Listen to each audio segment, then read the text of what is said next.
Welcome back to another edition of Baseball for Maniacs. The topic of this episode is going to be why the LA Dodgers are not a lock to win the World Series. And let me just get this out of the way. Of course, they are the clear-cut favorites, and they're the favorites by a pretty wide margin, right? I mean, we know what they did last year, the year before. They're back-to-back champions. They added Edwin Diaz, one of the best closers in baseball, Kyle Tucker, one of the best position players in baseball. But it's baseball. Like, I think that's what you guys need to realize. It's baseball. And I'm going to go through the Dodgers' last couple of years to where one thing here or there, and the Dodgers wouldn't have had a real World Series since 1980 or whatever 1981. Because COVID, whatever. I don't like being that guy that discredits championships because you have to play in the circumstances you're given. But we all know the 2020 championship does not hold the same weight compared to a championship in a full year. And let's just get into 2024. The Dodgers were one loss away from having the same exact thing happen to them they had in 22 against the Padres. The Padres were up 2-1 against the Dodgers. Everyone and their mother thought the Padres were going to win in 4 again after Fernando Tatis took a Walker Buehler 0-2 fastball to the freaking moon. The Padres decided to go with Dylan Cease on short rest.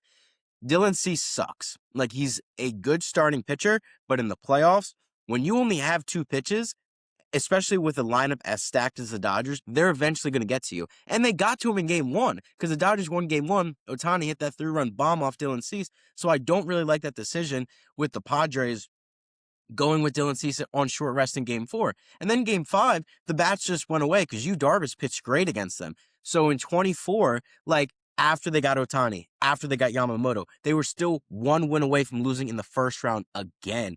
That just shows how fickle baseball is. 2025, they could have lost at so many given points in that postseason. The wild card round. Now, they steamroll the Reds, right? The Reds were one of the worst playoff teams ever assembled. So you kind of knew that was going to happen.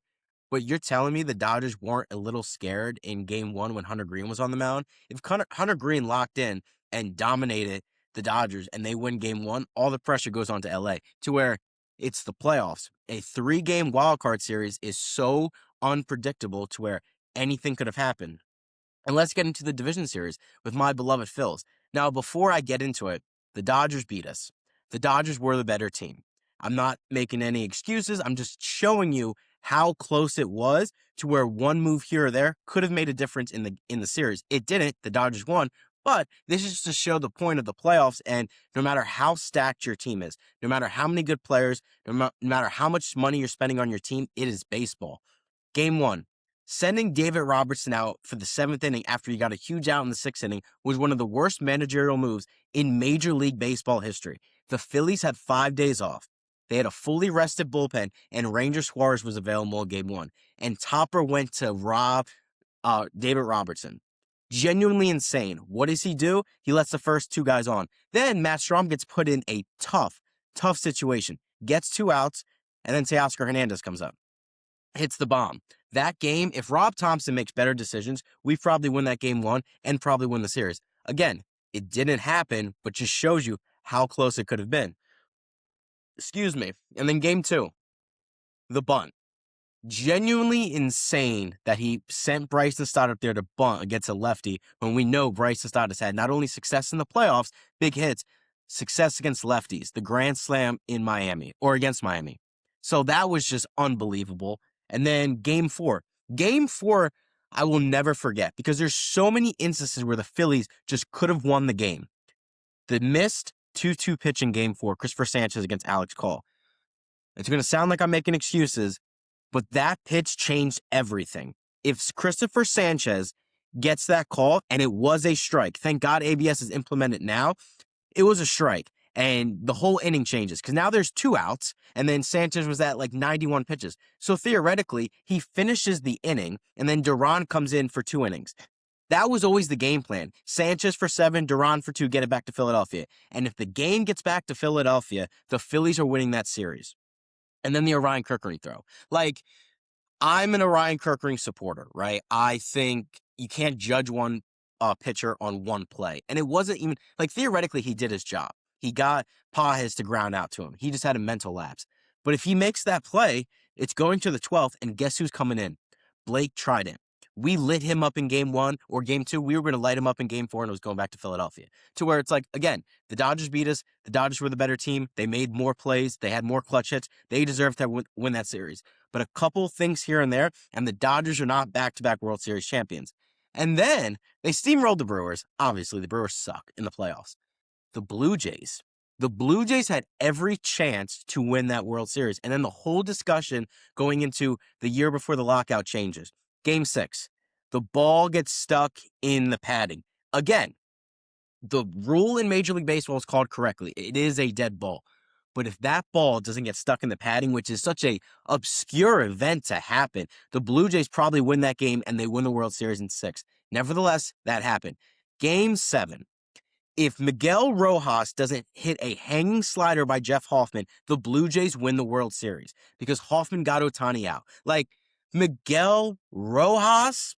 Really? Like, you guys don't realize how close the last 2 playoffs were the last 2 years, to where one thing here or there, and the Dodgers don't even have a real World Series championship since 1981, to where enough with this loser talk of like, oh, poor me, the Dodgers are spending so much money, baseball's dead, they need a salary cap, we need to change everything. Screw that, dude. Like, genuinely, to where I get it. When they signed Edwin Diaz, when they signed Kyle Tucker, it sucks because mainly you should be more upset at your organization. That was my feeling with the Phillies offseason with Dave Dombrowski, essentially getting worse when the Dodgers got better. Because the Dodgers were the better team last year, but it was very, very close. So you're thinking, okay, now you have to bridge the gap. But instead, the Dodgers got better. But it's such a small gap from 2025 to where 2 players aren't going to automatically make the season not worth watching. It's genuinely insane.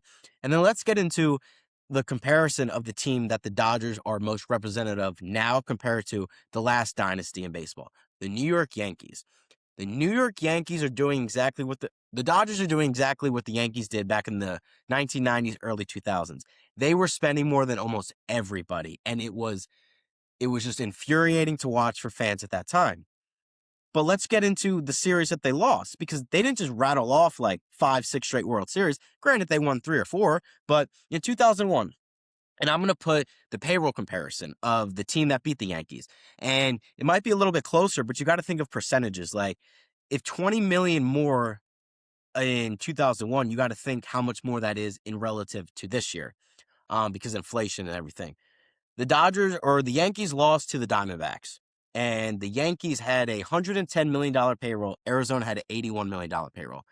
$30 million doesn't seem like a lot in today's game. It was a massive, massive difference. And what beat the Yankees? Good starting pitching. Randy Johnson, Curt Schilling, Luis Gonzalez hitting that single, not pitching, but whatever. Like, baseball is so fickle. If you have good starting pitching, which the Philadelphia Phillies do have, and I'm going to get into other teams that have great starting pitching, you can beat anyone on any given day. Let's get into the 2002 season when the Yankees lost to the Angels in the DS, lost 3-1. Let's compare the payroll. You think the Yankees had a $126 million payroll in 2002. The Angels had a $61 million payroll. That's almost twice the amount. Is it? No, it's almost twice the amount.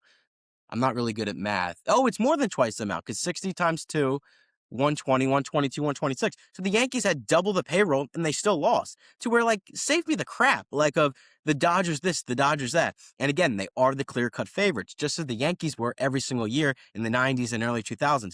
But it doesn't always translate to wins in October. And let's get into 2003 with the Marlins. The Yankees had a $152 million payroll. The Marlins had a $49 million payroll. The Yankees had 3 times the amount of payroll the Florida Marlins had, and the Marlins won. Josh Beckett was a stud, and they won in 6. So just cut the crap of like doom and gloom. Not anyone, let's not get crazy. There's a lot of teams in Major League Baseball that can beat the Los Angeles Dodgers. So are they the favorites? Of course, absolutely. I've said that 3 or 4 times in this episode. But the additions that they made, I don't think take the gap of last year and take it to the moon, right? I would have loved the Phillies to have added Bo Bichette, added someone different, added a difference maker to close the gap. The Dodgers got better, the Phillies got worse. Cool. They added Edwin Diaz. Still, one of the best closers in Major League Baseball. Absolutely. He's a closer. He's like, if he gets injured or starts to digress, like Tanner Scott last year, they signed him to a 4-year, $72 million contract. He sucked last year. Now, the Dodgers can afford to make that blunder of a signing because they have so much money, but relievers are so fickle. I do think Edwin Diaz is going to be very good for the Dodgers, but like enough with a reliever is going to change everything. And then Kyle Tucker. Kyle Tucker is a very, very good major league player. You want to know his career OPS in the playoffs? 692.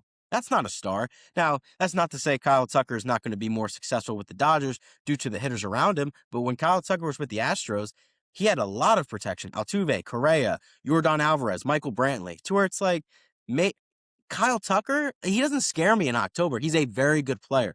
And again, they're the favorites, but it's not that far as people think. And I'll end this video by saying this. The teams that can beat the Dodgers in the playoffs, I believe there's 3 clear teams. The Phillies. If Zach Wheeler's back to Zach Wheeler, Christopher Sanchez and Christopher Sanchez, Jesus Luzardo in a contract year, Andrew Payne, one of the top prospects in Major League Baseball. That's 4 pitchers right there. Like, genuinely, if they're on their game, they could beat anyone on any given day. And the offense, they struggled against the Dodgers. But the Dodgers hit their peak in the playoffs. Like, it's always the sentiment around the playoffs is like whoever's hot wins, right? And the Dodgers were the hottest team. They happened to be the best team in Major League Baseball and got hot at the right time, to where if the Dodgers pitching was just a smidge off, if they weren't one of the best starting rotations in Major League playoff history in that division series, the Phillies win. To where, like, enough with the doom and gloom. The Phillies can beat the Dodgers. Granted, the Dodgers are the favorites, but it's not that far of a gap. Let's get into the other team in the National League, the Mets. Like, think the Mets pitching does not hold up against the Phillies in the sense of what they can compete against the Dodgers. But what do the Mets have? They have an incredible farm system. They have so many assets to where if Tarek Skubal is available at the deadline, they can make that move and trade for him. Now, I only think that would happen is if the Tigers are out of it. Like, it wouldn't make any sense for them to trade Tarek Skubal if they're in a pennant race. And I'm going to get into the Tigers. They can compete against the Dodgers, to where it's like there's teams in the National League that can absolutely beat the Los Angeles Dodgers. And let's get into the American League. The Seattle Mariners. Their rotation is so legit. Logan Gilbert, Luis Castilla, Brian Wu, Bryce Miller, this, that, and the third. They got a great offense, to where it's like, if the Dodgers face the Mariners in the playoffs, you know who's going to beat them in the World Series? It's who's ever pitching the best baseball. And just like, they're a good team. Like, pitching wins in October. That's why the Dodgers won, because their pitching was so fantastic, to where it's who's ever hot, who's ever pitching well at the right time. The Mariners rotation can stack up against the Dodgers rotation. And the Detroit Tigers. Tarek Skubal, Framber Valdez, Jack Flaherty, known playoff demon. You're telling me if you go into a World Series where you got Skubal pitching 2 games and you got Valdez pitching 2 games, they can't compete against the Dodgers? Like, and the Dodgers offense, like, they're not like the best in the world. They're a very good lineup. Shohei Ohtani's the best player in baseball, best player of all time. Got it. Freddie Freeman's a dog. Kyle Tucker, I told you about his postseason stats. We don't know how he's going to perform. Mookie Betts looks like he's at the tail end of his career, offense-wise. He struggled last year mightily. He was almost an automatic out in that National League Division Series against us. And then Max Muncy, playoff riser, but he's not that good. Who else do they freaking have? Teoscar Hernandez, playoff riser, but they wanted to get off that contract. They regret re-signing Teoscar Hernandez. So it's where it's like the Dodgers aren't head and shoulders above everyone else. And I want to end this video by saying this is not a criticism of the Dodgers. This is more of a sense of the sentiment around the other teams in Major League Baseball. The doom and gloom, the why even play the season? We need a salary cap. We need to sacrifice the entire 2027 season. No, dude. Just spend more money, compete, play your best baseball when it matters most, and you could beat everyone. Sure, do the Dodgers have the best chance to win the World Series? Absolutely. But so did the Yankees in the early 2000s, and we saw what happened. So just take this for what it is. It's going to be a good baseball season. If your team is the Phillies, Tigers, Mariners, even, Red Sox, Mets, you can most certainly beat the Los Angeles Dodgers. That'll do it for this episode of Baseball for Maniacs. As always, go Phils.